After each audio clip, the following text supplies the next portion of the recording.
அனைவருக்கும் வணக்கம்.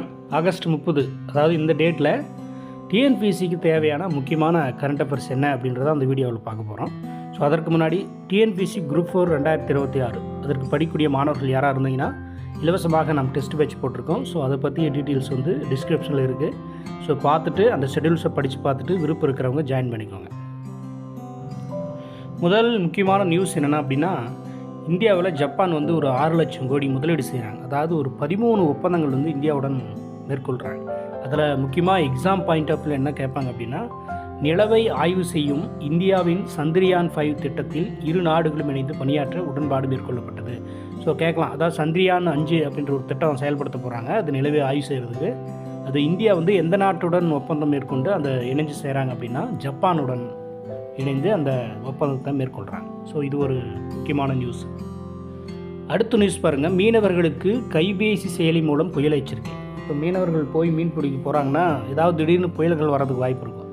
ஸோ அதை வந்து எச்சரிக்கை செய்வதற்காக ஒரு செயலியை உருவாக்குறாங்க, தேசிய பேரிடர் மேலாண்மை ஆணையம்.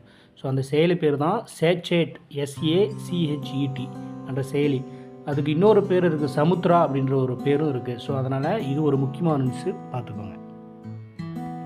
அடுத்து ஒரு முக்கியமான நியூஸ் என்னென்னா, தமிழ்நாடு அரசு ஒரு ஆணையத்தை உருவாக்கியிருக்கு. அதாவது தீயணைப்பு மற்றும் பேரிடர் மீட்பு பணி ஆணையம் அப்படின்னு. அது அந்த ஆணையம் எதுக்குன்னா, இந்த பேரிடர் மீட்பு பணியின் போது செயல்பட அந்த மாதிரி டைமில் புது புது திட்டங்களை வந்து செயல்படுத்துறது, அப்புறம் மீட்பு பணியில் ஈடுபடக்கூடிய அந்த பணியாளர்களுக்கு ஒரு சலுகை திட்டங்கள். ஸோ அதை பற்றிலாம் ஃபுல்லாக பேஸ் பண்ணி ஸோ அதுக்காகவே தனியாக தீயணைப்பு ஆணையம் அப்படின்னு ஒன்று உருவாக்கியிருக்காங்க. ஸோ அதனுடைய தலைவராக சங்கர் ஜிவால் அப்படின்ற ஒரு நியமனம் செஞ்சுருக்காங்க. அவர் யாருன்னா, தமிழ்நாடு காவல்துறையினுடைய தலைமை இயக்குனராக இப்போ இருக்கார். ஸோ அவரை தான் நியமனம் செஞ்சுருக்காங்க, தீயணைப்பு ஆணையம். அதனுடைய தலைவர் யாருன்னா சங்கர் ஜிவால். அடுத்து வந்து IMF நிர்வாக இயக்குனர் உர்ஜித் பட்டேல். அது IMFன்றது என்னென்னா, சர்வதேச நாணய நிதியம். அதனுடைய நிர்வாக இயக்குனராக உர்ஜித் பட்டேல் என்பவர் நியமனம் செய்யப்பட்டிருக்கார். ஸோ இந்த சர்வதேச நாணய நிதியத்தில் மொத்தம் 23 உறுப்பினர்கள் இருக்கிறாங்க. அதில் இந்தியாவில் இருந்து ஒரு உறுப்பினர். ஸோ அது இப்போ தற்போது இவரை தான் நியமனம் செஞ்சுருக்காங்க. இவர் யாருன்னா, முன்னாள் RBIயினுடைய ஆளுநராக இருந்தவர், ரிசர்வ் வங்கியினுடைய முன்னாள் ஆளுநர் உர்ஜித் பட்டேலை தான் இப்போ சர்வதேச நாணய நிதியத்தின் தலைவராக சர்வதேச நாணயத்தின் நிர்வாக இயக்குனராக நியமனம் செஞ்சுருக்காங்க. நெக்ஸ்ட்டு அடுத்து ஒரு முக்கியமான நியூஸ், மத்திய மாநில அரசுகளினுடைய உறவுகள் குறித்து ஆராய்வதற்காக தமிழ்நாடு அரசு சமீபத்தில் ஒரு குழு ஒன்று உருவாக்குச்சு. இப்போ நம்மளுக்கு ராஜமன்னார் கமிட்டி படிச்சிருப்போம், சர்க்காரியா குழு, பூஞ்சு குழு, அந்த மாதிரி மத்திய அரசு உருவாக்கியிருக்கலாம், மாநில அரசு.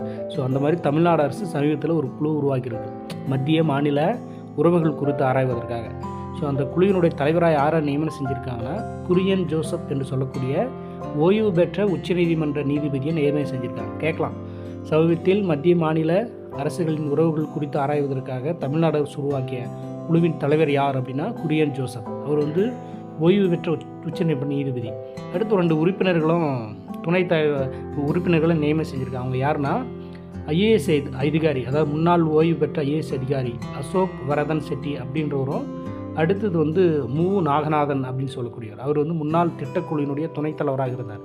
ஸோ இவங்க 2 பேர் உறுப்பினர்களே. அந்த குரியன் ஜோசப் என்றவர் தான் ரொம்ப முக்கியம். ஸோ அவர் தான் தலைவராக, அவருடைய தலைமையில் தான் அந்த குழு செயல்படுது. அவங்க வந்து மத்திய மாநில அரசுகளுடைய உறவுகள் குறித்து ஆராய்ச்சி ஒரு அறிக்கையை சமர்ப்பிப்பாங்க. அந்த அறிக்கையை வச்சு ஒரு முறையிடுவார். ஸோ ரொம்ப முக்கியமான ஒரு நியூஸு. ஸோ பார்த்துக்கோங்க. அடுத்து ஒரு முக்கியமான நியூஸ் வந்து, தாய்லாந்தினுடைய பிரதமர் அப்படின்னு சொல்லக்கூடிய பேடோங் டார்ன் சினவர்த்ரா அப்படின்ற ஒருத்தரை வந்து அந்த நாடு அரசு அவங்கள பிரதமர் பதவியிலிருந்து நீக்கம் செஞ்சுருக்காங்க.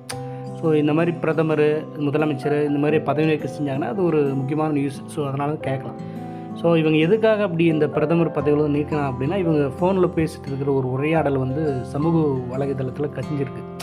இப்போ அதாவது அரசியலமைப்புக்கு எதிராக பண்ணுற மாதிரியும், ஒரு நாட்டுக்கு நம்பி துரோகம் செய்கிற மாதிரி ஏதோ போன் உரையாடல் செஞ்சுருக்காங்க. ஸோ அது வந்து இப்போ வைரலாகிட்டு அந்த மக்கள் மத்தியில் எதிர்ப்பு தெரிவித்து, அப்புறம் அந்த நாட்டினுடைய உச்சபட்ச நீதிமன்றத்தில் வழக்கு தொடுத்து கடைசியாக அவரை பதவி நீக்கம் செஞ்சுருக்காங்க. ஸோ இதுவும் ஒரு முக்கியமான நியூஸஸ். இப்போ சமீபத்தில் பதவி நீக்கம் செய்யப்பட்ட பெடோங் டான் சினவர்த்ரா அப்படின்ற ஒரு பிரதமர் வந்து எந்த நாட்டை சேர்ந்தவங்க அப்படின்னு கேட்டால், தாய்லாந்து பிரதமரை பதவி நீக்கம் செஞ்சுருக்காங்க. ஸோ அவங்க பேர் கேட்டாலும் பேடோங் டான் ஜெனவத்ரா அப்படின்ற பேரில் அந்த பிரதமர் இருக்கார். ஸோ இதுவும் ஒரு முக்கியமான நியூஸு. ஸோ இந்த மாதிரி டெய்லி உங்களுக்கு முக்கியமான கரண்ட் அஃபேர்ஸ், அதாவது ஒவ்வொரு தினமணி நாளிதழ்லையும் டெய்லியும் உங்களுக்கு இந்த டைமில் ரெகுலராக இனிமேல் வீடியோ வரும். ஸோ அதனால் இந்த வீடியோவை லைக் பண்ணிவிட்டு, இது உங்களுக்கு பயனுள்ளதாக இருந்தால் சப்ஸ்கிரைப் பண்ணி வச்சுக்கோங்க சேனலை. உங்களுக்கு ரெகுலராக இந்த மாதிரி கரண்ட் நியூஸ் வரும் எக்ஸாம் பாயிண்ட் ஆஃப் வியூவில். இப்போ இன்றைக்கி தினமணியில் இதுதான் இம்பார்ட்டன்ட் நியூஸு. ஸோ இதை தாண்டி வேணும் நம்மளுக்கு பெருசாக கேட்க போகிறதில்ல. ஸோ அதனால் இதை வந்து தொடர்ச்சியாக இந்த கரண்ட் அஃபேர்ஸ் வீடியோஸை சப்போர்ட் பண்ணி ஆதரவு கொடுங்கள், மற்றவர்களுக்கு பகிர்ந்து விடுங்கள். இந்த டெஸ்ட் பேட்சில் குரூப் 4 மாணவர்கள், அதாவது டிஎன்பிஎஸ்சி குரூப் 4 2026 இந்த பேட்சில் ஜாயின் பண்ண விருப்பம் இருக்கிறவங்க டிஸ்கிரிப்ஷனில் அதனுடைய டெஸ்ட் ஷெட்யூல் அப்புறம் ரூல்ஸு டீட்டெயில்ஸ் எல்லாம் கொடுத்துருக்கேன். ஸோ அதை வாட்ச் பண்ணிவிட்டு விருப்பம் இருக்கிறவங்க ஜாயின் பண்ணிக்குவாங்க. நன்றி, வணக்கம்.